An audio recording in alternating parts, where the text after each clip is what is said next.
Hello there. My name is Aiden, and I'm answering a question about how the blood pumps through the heart and the body, and how it's able to get all the way out to all your organs, your limbs, everything like that.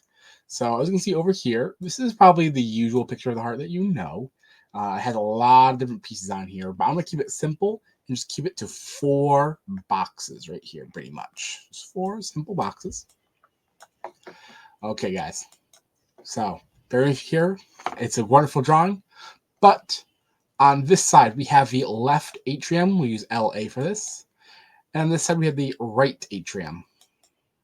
Now, I know if you're not familiar with anatomy very much, you may be thinking, hey, these are on the wrong side. But you have to think from the patient's perspective to your perspective, you flip over. You're kind of flipping because you're seeing like almost like a mirror of some sorts. So this is the left atrium. This is the right atrium. And over here is the left ventricle. And this is the right ventricle. Okay, guys. Now, the first place that blood ends up is typically in this right atrium here, is where our journey starts. Okay, guys. So this is where the deoxygenated blood heads around in your body. We'll just say, yeah, it fills up in there. And this is basically blood that the body has already used up all the oxygen in. It's already used up all the nutrients in, and it's just sitting here ready to be replenished. Now it goes down into the right ventricle next, and it goes through there through something that's called the tricuspid valve.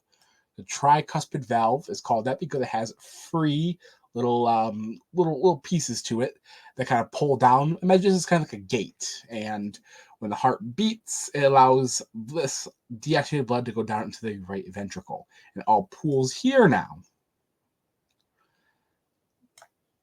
Now, you may have heard the lub-dub heart sound effect. That's what a normal sound effect is, and that's actually these valves opening and closing when you hear that lub-dub.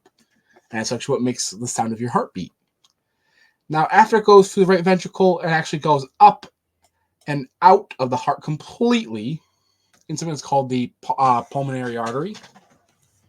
And that pulmonary artery sends that blood to the lungs, actually. And that's actually where your blood gets oxygenated. So blood's not very good unless it has oxygen, has no purpose to it. So we go to the lungs, and then we enter right back into the left atrium with that new, freshly oxygenated blood, and it pools here. Now here, the blood will go from the left atrium to the left ventricle through what's called the mitral valve. As the mitral valve, it's also known as the bicuspid valve. If you remember the tricuspid over here and the mitral or bicuspid over here. And it's called bicuspid because it only has two of these little pieces. And it comes down here and goes into the left ventricle. Now after this, it shoots up into what's called the aorta. That's that big little piece over here. We'll just draw it out as this big thing here.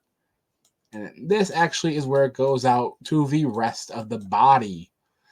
From here, this is actually where the real powerhouse is. So this is where the most powerful muscles will be, as this has to go to the entire body from your head down to the tips of your toes. This left ventricle is pushing it out. So I hope that helped give a clearer view on things. And I think understanding the anatomy of these things helps understand more about the issues that happen. So that's it for now.